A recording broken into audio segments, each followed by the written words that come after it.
19 number না? দেখো বলতেছে কি একটি সমান্তর দ্বারা প্রথম 12 পদের সমষ্টি 144, তাই না, 144, আর 20 পদের সমষ্টি যদি 560 হয়, তাহলে প্রথম 6 পদের সমষ্টি বের করো। যেহেতু সমষ্টি বলছে তাহলে আমাদের সমষ্টি সূত্র ইউজ করতে হবে, এখানে কোনো তম পদ নাই। আর সমষ্টি বলার প্রথম পদ হলো আমার এর মান আর ডি মান না থাকলে ধরে নিতে হবে, তাই না? তাহলে আমরা ফার্স্টে কি করব, যে মনে করি বা ধরি লিখি, যে ধরি সমান্তর ধারার প্রথম পদ এ এবং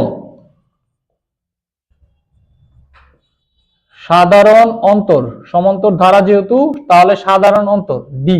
ওকে, তাহলে আমরা জানি কি, আমরা জানি এনতম পদ, প্রথম এন পদের সমষ্টি, তাই না? আমি একটু কালি চেঞ্জ করে নিলাম। প্রথম এন পদের সমষ্টি সূত্র কি n/2 না? মনে পড়ে 2a(n-1) ইনটু d। ওকে, ইনটু এটা হচ্ছে প্রথম n পদের সমষ্টি। তা আমাদের বলছে কি কোশ্চেনে, দেখো 12 পদের সমষ্টি 144 আর 20 পদের সমষ্টি 556। তাহলে আমরা প্রথম 12 পদের সমষ্টি, তাহলে n এর জায়গায় 12 হবে। ওকে, 2a(12-1) ইনটু d, তাহলে এখানে দেখো 6, তাহলে 2a, এটা কি 11 d, জিনিসটা এরকম দাঁড়ায়। আর হচ্ছে 20 পদের সমষ্টি 20, তাহলে n/2 2a, এখানে হবে সরি 20-1 ইনটু d, তাহলে এটা হচ্ছে 10, তাহলে এখানে দাঁড়াচ্ছে 2a 19d। তাহলে 12 পদের সমষ্টি হচ্ছে এটা আর 20 পদের সমষ্টি হচ্ছে এটা, তাই না? এখন খেয়াল করো আমাদের প্রশ্ন কি বলছে, এগুলা মান বলে দিছে না, যে 12 পদের সমষ্টি 2a 11d, 12 পদের সমষ্টি কত বলতেছে 144, তাই না? 144। এখানে একটু কাজ করে নিব, হ্যাঁ, এই 6টা এই পারে আনলে কি হয়, ভাগ হয় না? এই খেয়াল করো 6 এদিকে ভাগ হয় না, ঠিক আছে?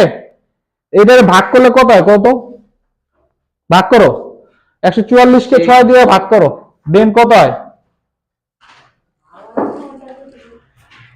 24 হয় না?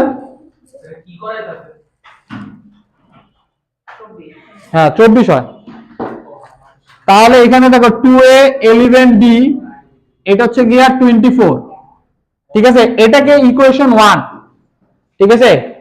এবং আরেকটা বলছে 10, এই যে 2a 19d, এটা সমান সমান হচ্ছে গিয়া 560, তাহলে 10 উপরে গেলে ভাগ, তাহলে এখানে দাঁড়াচ্ছে কি 2a 19d, এটা ইকুয়ালস 56 মানে 56, তাহলে ইকুয়েশন 2। এখন এই দুইটারে যোগ বিয়োগ করো, একটা যোগ করলে আরেকটা বিয়োগ করো, তো এর মান ডির মান তোমার কাছে আইসা পড়বো। যখন এর মান আর ডির মান চলে আসবে তখন কি করবা, যত পদ বা সমষ্টি চেয়েছে ওইটাই বের করতে পারবা। তখন আমি কি করতে পারি, যে এখানে 1 মাইনাস, আচ্ছা বড় কোনটা 2, তাহলে 2 - 1 নং সমীকরণ, ঠিক আছে, ইকুয়েশন বিয়োগ করলাম। যেহেতু 2 বড় তাহলে আমি 2 19d 56, আবার 2a 11d 24 বিয়োগ করো, প্লাসটা মাইনাস মাইনাস, এটা কাটা, এটাতে বিয়োগ করলে কত হয় 8d, আর এটা করলে কত হয় 2, এটা করলে হয় 3, তাহলে d এর মান কত বের হচ্ছে 8 না? এই d এর এক মানটা যে কোনো একটা সমীকরণে বসাও, তাহলে আমার কি চলে আসবে, d এর মান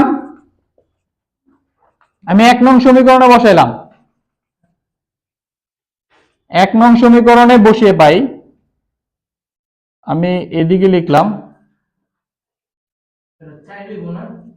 কি, ও সরি 4 হবে, 4 হবে 4, থ্যাংক ইউ, এটা 4 হইব কারণ এটা হলো ই না। আচ্ছা এখন এইখানে যদি আমি 4 বসাই দিয়ে, তাহলে কি আমার বের হয়ে গেছে না, 2a 11 ইনটু 4 24, তাহলে খেয়াল করো 2a এটা হলো 44 24, তাহলে 2a 24 - 44, তাহলে এখানে আমার বের হইতেছে 20, 2a, তাহলে a ইকুয়াল হচ্ছে -10, এই এর মান হচ্ছে -10, d এর মান হচ্ছে 4। এখন এর মান আর d এর মান আমার বের হয়ে গেলে যে কোনো কিছুর মান বের করা যায়। ঠিক আছে, আমাদের বলছে কি এখানে 6 পদের সমষ্টি। এখন যদি পদও বলতো তাহলে আমার পদও বের করা যেত, কারণ আমার কাছে a আর d এর মান আছে। a আর d এর মান থাকলে যে কোনো কিছু বের করা যেত। আমি তাহলে এটার কাজ এখানে করি। ঠিক আছে, সুতরাং 6টি পদের সমষ্টি, জিনিসটা এইভাবে লেখা আছে হয়তোবা। 6টি পদের সমষ্টি সূত্র কি, n/6/2, 2a 6 - 1 ইন্টু d, এটা হলো সূত্র। তাহলে হলো 3, a হচ্ছে গিয়া -10 প্লাস এটা হলো 5 ইন্টু 4, তাহলে 3, 10 দুগুণে 20, 4 5 20, প্লাসে মাইনাসে 0। ও অ্যান্সারটাই মনে হয় 0, তাই না? তাহলে 3 ইন্টু 0, দ্যাট মিনস 0। 6টি পদের সমষ্টি হচ্ছে গিয়া 0। ওকে, দেখো 6টি পদের সমষ্টি 0 কেমনে প্রমাণ করবা কত?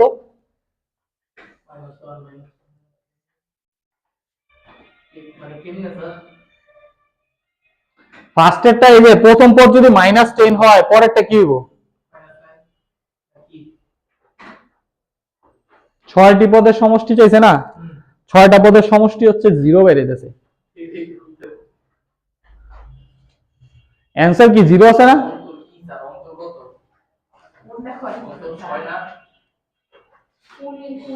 19।